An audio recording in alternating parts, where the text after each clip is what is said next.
मुहक्कम किताबिहिल मजीद व फुरक़ानिहिल हमीद व क़ौलिहिल हक़।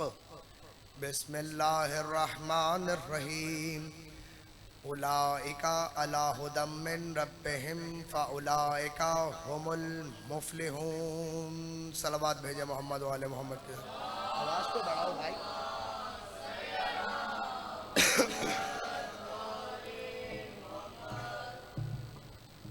बारे दीगर सलावत।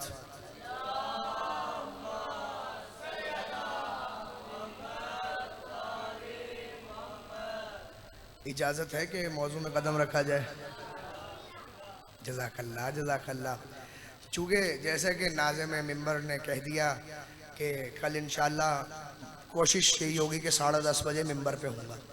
अब सबसे भी यही गुजारिश है कि वक्त पर आएँ और वक्त पे जनाब सैयदा को उनके बच्चों का पुरसा दिया जाए। तो अब सबसे भी मेरी मतलब मिंबर से यही गुजारिश है। मैं पहले जुमले से ही मौजू में कदम रख दूंगा। अज़ादारों, पहले तो आज 3 मुहर्रम है। आप यहाँ ग्रीन टाउन इमाम बारगाह गाजी अब्बास अलमदार में तीसरी तकरीर समात फरमा रहे हैं। मौजू हमारा है फ़लसफ़ा हिदायत। इस पे हम सफ़र तय करते हुए आज हमारी तीसरी नशिस्त है। पहला जुमला मौजू के हवाले से अभी अर्ज़ करने जा रहा हूँ। बेदार बैठिएगा। मैं कह रहा हूँ हम्द है। तो जो है घबराए हुए तो नहीं है। आज तो मौसम भी ठंडा है। हम्द है उस अल्लाह की, तवज्जो कीजिएगा, हम्द है उस अल्लाह की जिसने मुस्तफा के कांधे को मुर्तजा का मिंबर बना दिया। जियो, मैं कह रहा हूँ हम्द है उस अल्लाह की जिसने मुस्तफा के कांधे को, आप जुमला हल्का ले गए, अरे पैगंबर के कांधे को, अरे अल्लाह के हबीब के कांधे को अली का मिंबर बना दिया। मैं उसके फजाइल आपको सुनाने जा रहा हूँ। जिसने बुलंद होने के लिए कभी लकड़ी के मिंबर का सहारा नहीं लिया, अरे जब भी बुलंद हुआ दोशे मुस्तफा पर बुलंद हुआ। जिंदाबाद। जी सलामत रहे। जब भी बुलंद हुआ है दोशे मुस्तफा पर बुलंद हुआ है। लकड़ी के मिंबर का सहारा गैरों को चाहिए होता है, अपनों को नहीं चाहिए होता है। जियो जिंदाबाद अली के शिया। जियो सलामत रहो तुम। आइए, हमने जहां से कल तकरीर छोड़ी थी वहीं से आगे सफर तय करते हैं, क्योंकि हमें अब इसी सफर के जरिए हमने जाना है आखिरकार नतीजे की तरफ। तो मैं अर्ज करता हूँ, कल हमने आपके हवाले इनके बहुत सारे गोशे किए, बहुत सारे जीने किए। जो हज़रात यहाँ तशरीफ़ फरमा थे उन सब ने बहुत मेरा साथ दिया और बहुत ही दुआओं के साथ सुना। मैं फ़लसफ़ा हिदायत का एक और चैप्टर खोलने जा रहा हूँ। इस पर ज़रा आपकी गहरी तवज्जो चाहिए मुझे। भाई माइक आवाज़ खा रहा है, जरा सलवात भेजे मोहम्मद वाले मोहम्मद पर।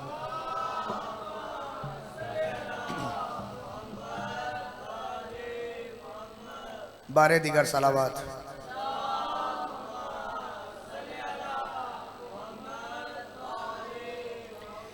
अब मौजू चुके रखे हमने फ़लसफ़ा हिदायत। अब हिदायत भी भैया उसी से मिलेगी जो हादी होगा। जियो सलामत हो, तुम तक मेरा जुमला पहुंचा। हमें हिदायत भी उसी से चाहिए कि जो हादी हो। गजब ये है, मुसलमानों से खता ये हो गई कि मुसलमानों ने दुनिया के बनाए हुए हादी को हादी बना लिया था। गजब ये हो गया था कि हमारे भाइयों ने, मुसलमानों ने दुनिया के बनाए हुए को हादी बना लिया था। नहीं, हम तो उसे हादी मानेंगे जिसे अल्लाह ने खुद अपना हादी कहा होगा। जो सलामत रहो के हैदरी। अच्छा, अब तो हम उससे बात, सारे सवालात उससे पूछेंगे। देखें, एक छोटी सी मिसाल देता हूं। अब मैं बहुत नाजुक मरहले से यहां से गुजरने लगा। मिसाल देता हूँ, खैर मौजू में नहीं थी, अब जहन में आ गई तो आपके हवाले कर रहा हूँ। अल्लाह ये कह रहा है कुरान में, देखो मेरी रस्सी को मजबूती से थामे रखो ताकि तुम तफरके में ना पड़ो। सुनी हुई है सबने आयत? सुनी है? चलो शुक्र। मेरी रस्सी को मजबूती से थामे रखो ताकि तुम तफरके में ना पड़ो। अब देखा जाए अल्लाह तो हर जगह मौजूद है, बेशक, जो सलामत रहो। कभी देखा है कि आसमान से या किसी जगह से कोई रस्सी लटक रही हो जिसको हमने थामे रखना है? नहीं देखा ना, नहीं देखा। अब मैं यहाँ इमाम बाड़े में बैठा हूँ, मुझे आगे साबिर शाह साहब कहें, अरे अज़्ज़त मेरे घर की छत पर बहुत सारा खून पड़ा हुआ है, मिसाल दे रहा हूं, अगर तो मैं काहिल हुआ, अपना बिस्तरा ना छोड़ने का दिल कर रहा हुआ, जमीन छोड़ने का दिल ना कर रहा होता, तो मैं साबिर शाह साहब की बात पर यकीन कर लेता। अगर तो मैं समझदार हूं तो मुझे खुद जाकर देखना पड़ेगा कि आया खून है भी कि नहीं, छत है, खून कर क्या रहा है। बहुत अच्छा, ये जो बात समझाने जा रहा हूं इसी पे खामोशी बनती थी आपकी, अभी नतीजा दूंगा। तो मैं उनकी बात पे यकीन कर लूंगा, अगर नहीं, अगर मैं समझदार हूँ, सही और सलामत हूँ, तो मैं खुद जाकर देखूंगा। अब ये जहन में बिठा लेने से पता नहीं चलेगा कि छत पर है कि नहीं है। छत पर जाने के लिए मुझे एक रास्ता इख्तियार करना पड़ेगा जिसको सीढ़ी कहा जाता है। अब मैं बैठे बैठाए तो छत पर पहुंचने से रहा। अब अल्लाह असल में इस आयत में फरमा रहा है, देखो अल्लाह का काम है आयत को भेजना और उसके हबीब का काम है आयत को बयान करना, आयत की शरह करना, आयत की तफसीर करना। असल में अल्लाह ये बयान दे रहा था कि अगर मुझ तक पहुंचना है तो दरे मोहम्मद और आले मोहम्मद पर आते रहना ताकि तुम तफरके में ना पड़ सको। जियो सलामत, जियो सलामत। यानी मैं बात कर रहा था कि हमें हादी तलाश करना पड़ेगा कि वो कौन सा हादी है जिसे अल्लाह ने बना रखा है। तो हम अब चूंकि एक साहब ने कहा कि भाई कुरान से बात होगी, तो बात यह है कि कुरान से ही पूछा जाए कि वो कौन सा हादी है जिसे अल्लाह ने अपना हादी कह दिया है। घबराए हुए तो नहीं है? अच्छा, ये जितने नौजवान पीछे बैठ गए इनसे गुजारिश है जरा आगे आ जाए, कमर आप लोगों की ठीक है, अभी तो जवानी है भाई। जरा दरूद पढ़े मोहम्मद वाले मोहम्मद की जात में।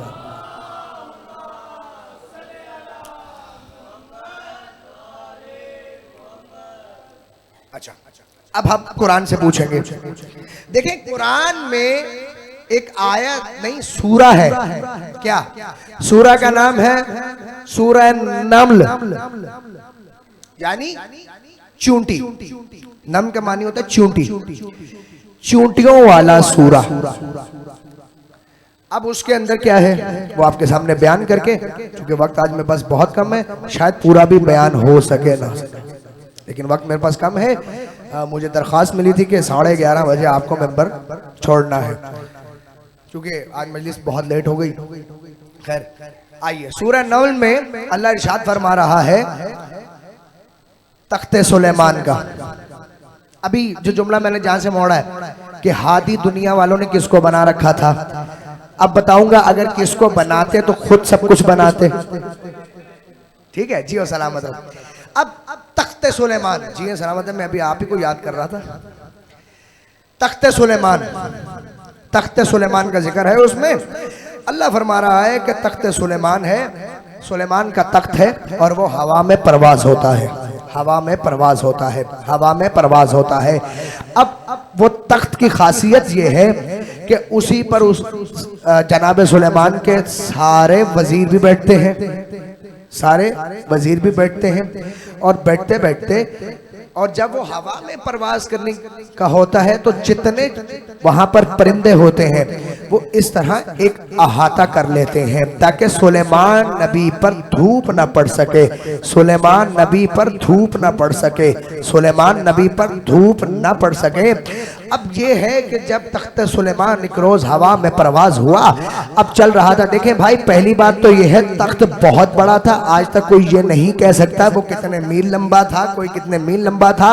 एक बात की दलील यह है कि इतना लंबा था, अगर तो तख्त सुलेमान छोटा होता तो वो तो फिर भैया ग्रीन टाउन की ये तारों से भी गुजरता हुआ जाता। नहीं, अब आखिरकार जंगल भी तो थे, अब जंगल के बड़े बड़े पेड़ होते हैं, पेड़ों के ऊपर है फिर तख्त सुलेमान। तख्त सुलेमान हवा में परवाज हुआ। अब चलते चलते चलते एक गजब ये हुआ कि एक हल्की सी धूप, हल्की सी धूप, हल्की सी धूप, हल्की सी धूप, तवज्जो, हल्की सी धूप, हल्की सी धूप सुलेमान के जानू पर आ गई। सुलेमान ने ऊपर देखा और कहा, कौन सा परिंदा है जो मेरी इजाजत के बगैर जगह छोड़कर भागा?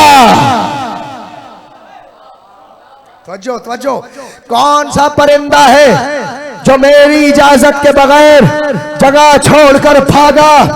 सबने अपने आप को बचाया। सबने कहा हुद हुद हुद हुद गया है, हुद हुद गया है, हुद हुद गया है। अच्छा, वो परिंदे हैं अपनी अपनी कौमों को बचाकर हुद हुद पर नाम दे रहे थे, ताकि अब बाकी तो कौमें वही थी ना। भागा तो हुद हुद था, भागा तो हुद हुद था, भागा तो हुद हुद था। अरे कम अक्लो, तुम हमें कहते हो कि हम अली को ना माने, जब कुरान कह रहा है कि जब परिंदे अपनी कौमें बचा सकते हैं, क्या अली हमें नहीं बचा सकते? जियो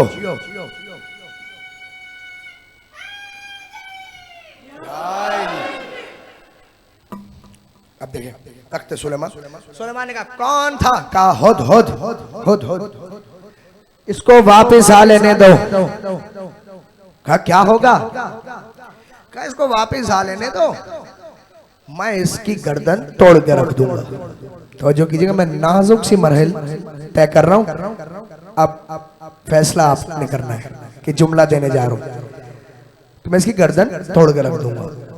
ये मेरी किसी रावी की रवायत नहीं है, किसी का कोई लिखा हुआ नहीं, ये अल्लाह का कलाम है कुरान, और कुरान का सूरा है सूरा नमल, ये उसका तर्जुमा आपके सामने कर रहा हूँ। अगर इसकी जो आप ये कहेंगे ये जुमले कहाँ पर हैं, तो हमारे अहले तशय्यो के यहाँ या भैया मौलाना फरमान अली जैदी साहब का कुरान होता है, या जनाब मौलाना मकबूल अहमद साहब का कुरान होता है, जिन्होंने बरसगीर में बहुत पहले और बहुत अच्छी तफसीर की। इनसे बड़ा कोई आलिम गुजरा नहीं, सबसे पहले की बात कर रहा हूँ। अब आप देखिएगा हाशिए में सब कुछ लिखा है। अब भैया कुरान ही बयान कर रहा हूँ, क्या कर रहा हूँ? कुरान। तो फैसला आपको करना है अब। अच्छा, वापिस आ लेने दो, क्या होगा? मैं इसकी गर्दन तोड़ दूंगा। फैसला ये भी सुलेमान जैसा नबी कर रहा है। अब सुलेमान कौन है? सुलेमान मुस्तफा की पसीने का कतरा है, मुस्तफा के पसीने का कतरा है सुलेमान। और उस सुलेमान की कही गई बात अल्लाह ने कुरान में दर्ज कर दी है कि जो भी वक्त के बादशाह की इजाजत के बगैर ख्वाह वो परिंदा ही हो जगह छोड़कर भागेगा तो वो वाजिबुल कत्ल होगा।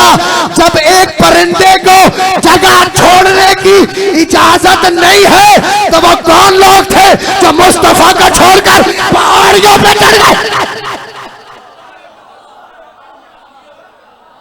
जियो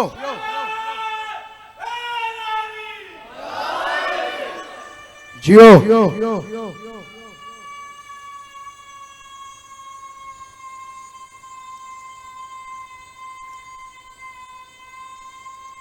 जियो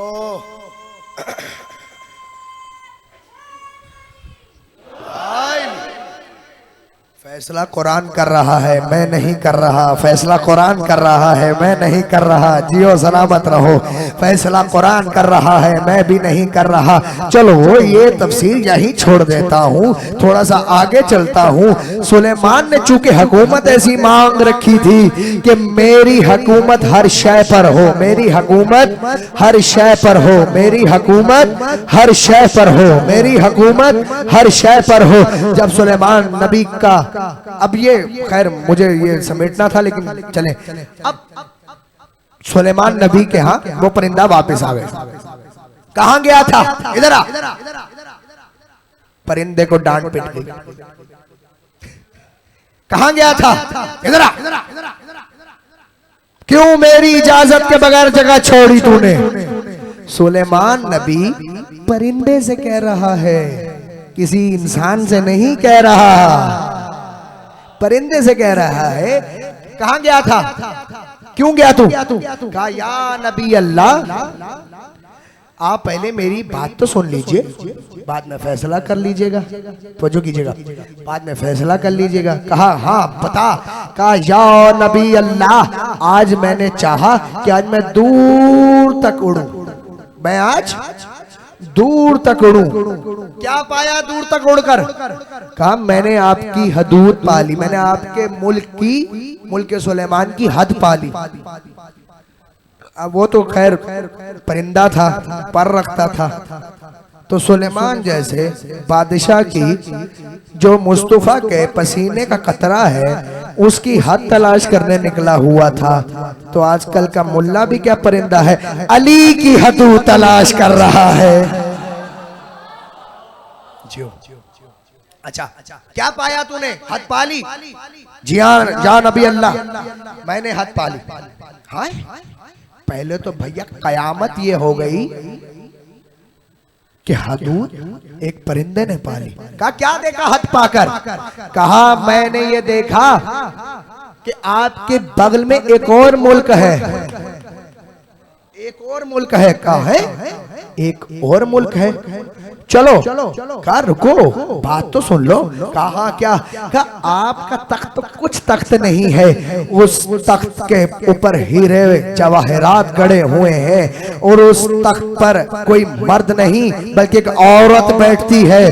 पहली तो कयामत ये हो गई कि एक बगल में मुल्क बन रखा है, जब एक सुलेमान जैसा नबी, तवज्जो, जब एक सुलेमान जैसा नबी ये नहीं चाह रहा कि उसकी बगल में, उसके मुकाबले में कोई मुल्क बन जाए, तो क्या मुस्तफा चाहेंगे कि गदीर के बाद सकीफा में कोई मुल्क बन जाए? जी सलामत अल्लाह।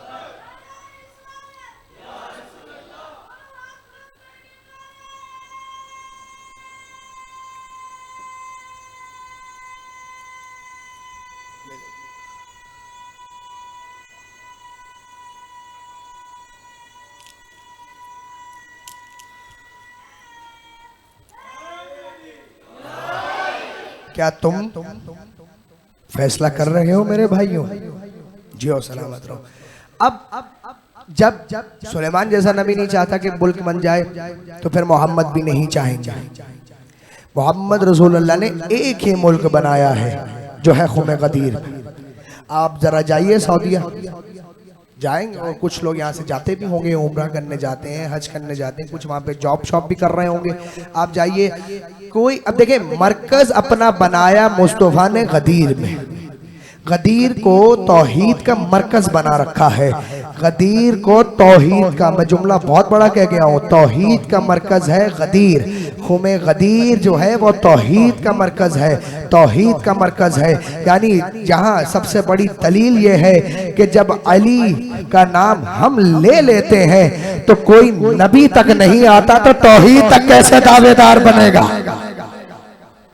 ठीक है, आइए अब जाइए सऊदीया, तो कोई भी नॉन मुस्लिम मक्का में नहीं आ सकता, मदीना में डायरेक्ट नहीं जा सकता। इस्लाम कबूल करेगा तो मक्का और मदीना में जाएगा।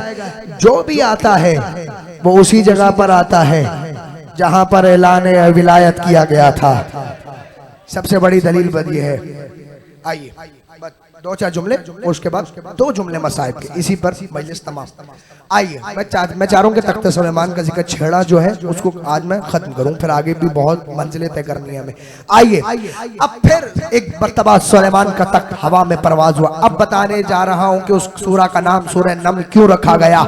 हवा में परवाज हुआ चूंकि सुलेमान नबी ने ये अल्लाह से मांगी थी हुकूमत ऐसी, अल्लाह से मांगी थी हुकूमत ऐसी कि मेरी हुकूमत हर चरिंद पर, परिंद पर, हर ऐसी शय पर हो कि जिसका खालिक तू है, जिसका खालिक तू है, जिसका खालिक तू है। हवा में तख्त परवास कर रहा था। एक मर्तबा एक जंगल से गुजरना हुआ। जब जंगल से गुजर रहा था तो चूंटियों का बिल था। बिल के अंदर एक जो सरदारनी बैठी हुई थी, यानी उनकी मलिका बैठी हुई थी। उसने कहा भागो जल्दी से अपनी अपनी बिलों में घुस जाओ। जब उसने कहा कि अपनी अपनी बिलों में घुस जाओ, सुलेमान ने यह आवाज चूंटी की सुन ली। आप परेशान हो रहे होंगे कि चूंटी बोलती भी है। ऐसे रहेंगे तो मैं यहीं छोड़ दूंगा। चूंटी बोलती भी है। अब तो इतने हसास टेप, आप जिए सलामत रहे, आप मौला आपकी जिंदगी करे, आपको सेहत कामिला व आजिला अता फरमाए। अब इतने हसास टेप रिकॉर्डर बन गए हैं कि वो हर चीज की आवाजें रिकॉर्ड कर रहे हैं। आप लोगों ने यूट्यूब पे देखा होगा, नहीं तो न्यूज चैनल्स देखते होंगे, न्यूज तो उसके अंदर है।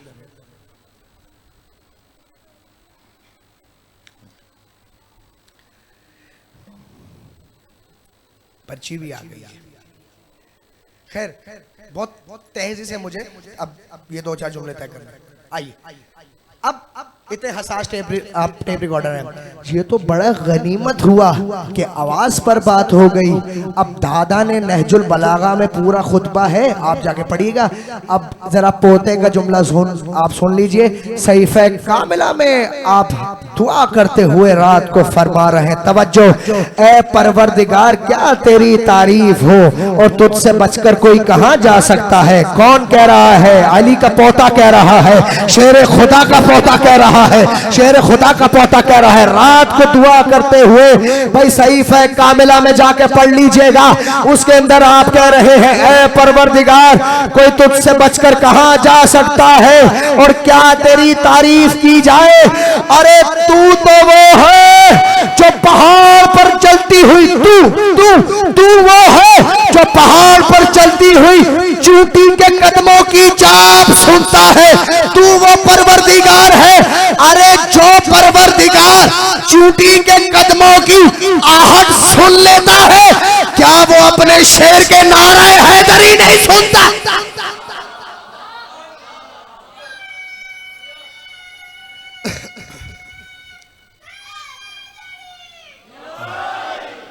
क्या वो नाराए हैदरी नहीं सुनता होगा? सुलेमान ने कहा तख्त को रोको।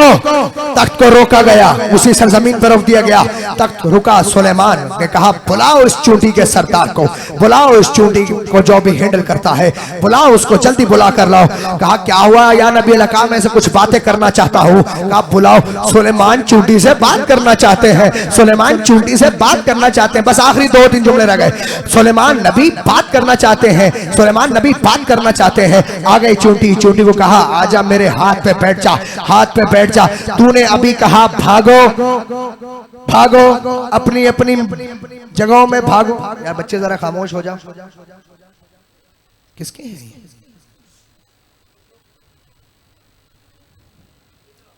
भागो, अपनी अपनी बिलों में घुस जाओ। आप मेरी तरफ ध्यान रखिएगा, अपनी अपनी बिलों में घुस जाओ। कहा हाँ या नबी अल्लाह मैंने कहा है। कहा क्यों कहा है, क्यों कहा है? तो अब चूंटी का सरदार यानी मलिका जो भी है वो बोला, वो बोली या बोला कि कहने लगी कि मैंने ये कहा कि बादशाह लोग हैं, सबको रोनते हुए जाते हैं, सबको रोनते हुए जाते हैं। जरा मैं भी अपनी कौम बचा लूं, जरा मैं भी अपनी कौम को बचा लूं, जरा मैं भी अपनी कौम को बचा लूं। अगर ये महल्ले वालों अगर ये मेरी बात का हक रख लिया तो मैं कसम से ये दिल में गम लेकर जाऊंगा यहां से। अब कहा मैं भी अपने आप को बचा लूं। सुलेमान नबी ने कहा अच्छा है चूंटी, बड़ी बातें करना आती है। अब सुलेमान नबी कह रहे, ए चूंटी बड़ी बातें करना आती है, तू ये बता इस वक्त मैं और तुम में से बुलंद कौन है? मैं और तुम में से बुलंद कौन है? मैं और तुम में से बुलंद कौन है? मैं कहूंगा या नबी अल्लाह आप नबी हैं और ये चूंटी है तो आवाजें आएगी, तुम खामोश हो जाओ। नतीजा देने जा रहा हूं। क्या कहा या नबी अल्लाह ने कि ऐ चूंटी बता मेरे को कि तू बुलंद है जब मैं बुलंद हूं, सर उठाओ। कहने लगी या नबी अल्लाह इस वक्त तो मैं ही आपसे बुलंद हूं। कहा क्यों? कहा क्योंकि एक नबी के हाथ पर हूं, डूब के मर जाए मुल्ला। अरे जो चूटी नबी के हाथ पर हो वो नबी से बुलंद हो जाती है। जो पूरी कायनात का सरदार हो उसके तोशे पर आ जाए तो वो क्या होगा।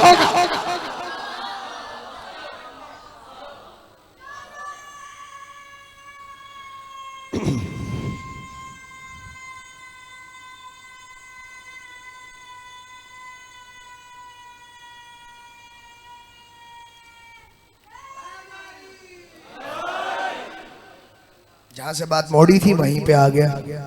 दोष पर बुलंद हुआ, मुस्तफा के कांधे को मुर्तजा का मिंबर बना रखा।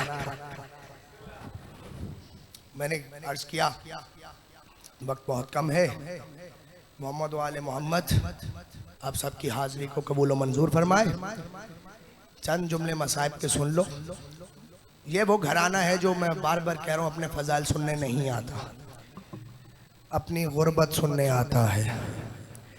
अज़ादारों, जो करबला जा चुके हो और करबला से हटकर जब तुम लोग नजफ अशरफ में जाते हो और नजफ अशरफ से तकरीबन कोई 7-8 किलोमीटर की दूरी पर जब करबला पहुंचने से पहले हुसैन ने खैमे गाड़े थे। वो जब जाओ तो जगह की ज़ियारत करना। जब वो जगह देखो तो उस पे अपनी बीवी को पुरसा जरूर देना। वो इसलिए कि एक वक्त ऐसा आ गया कि सुबह फजर का वक्त था। ज़ैनब की उसी वक्त खैमों से रोने की आवाज आ रही थी। अल्लाह अकबर, हाय हुसैन कहते आओ। ज़ैनब की उसी वक्त खैमे से रोने की आवाज आने लग गई। मक्तल ये कहता है कि इतनी बुलंद आवाज से ज़ैनब रो रही थी कि हर खैमे में लर्जा तारी हो गया कि हो क्या गया है ज़ैनब को, हो क्या गया है ज़ैनब को। अज़ादारों सुनोगे, हाय का जुमला है, हाय हुसैन कहते रहना। हाय अपने हाथों को सीने पर ले आओ, हाय हुसैन कहते रहा करो। जब ये कहा कि ज़ैनब क्या हुआ है, क्या हुआ है, मातम का जुमला है। ज़ैनब क्या हुआ है, क्यों रो रही हैं आप। बीबियों ने पूछा, ज़ैनब बीबी क्यों रो रही हैं आप, अभी तो हम करबला पहुंचे ही नहीं है। कहा पहुंचे तो नहीं है, लेकिन सुबह फजर से लेकर अब तक मुझे मेरे भैया हुसैन नजर नहीं आ रहे, मुझे मेरे भैया हुसैन नजर नहीं आ रहे। अज़ादारों, मक्तल ये कहता है सुबह का सूरज चढ़ा, चढ़ते चढ़ते दोपहर हो गई और दोपहर होने के बाद शाम का वक्त आ गया। अब जनाबे ज़ैनब में वो कैफियत न थी कि भैया की जुदाई बर्दाश्त कर सके। कहा अब्बास, अली अकबर, जल्दी से अपने अपने घोड़ों पर बैठो, हुसैन को तलाश करो। हुसैन कहाँ रह गए हैं, हुसैन मुझे क्यों नहीं मिल रहे। अभी ये कहना था। अब नजफ अशरफ वाली साइड से उस जगह से हुसैन को आते हुए देखा। हुसैन को जब आते हुए देखा, अरे ज़ैनब ने एक मर्तबा कहा भैया अरे कहाँ चले गए थे। अभी हुसैन ये कहते हैं मैंने वहां पर अपने असहाब के पास रुकना मुनासिब ही नहीं समझा। मुझे डर था कहीं खैमे से ज़ैनब बाहर ना आ जाए, कहीं खैमे से ज़ैनब बाहर ना आ जाए। ये कहना था। खैमा ज़ैनब में पहुंचे, कहा ज़ैनब बेटा, अरे ज़ैनब बहन क्या हुआ है, ज़ैनब बहन क्या हुआ है। अरे मैं आ तो गया हूँ। कहा भैया आप सुबह से कहाँ थे। कहा मैं बाबा से अलविदा करने गया था। अरे मैं बाबा से अलविदा करने गया था।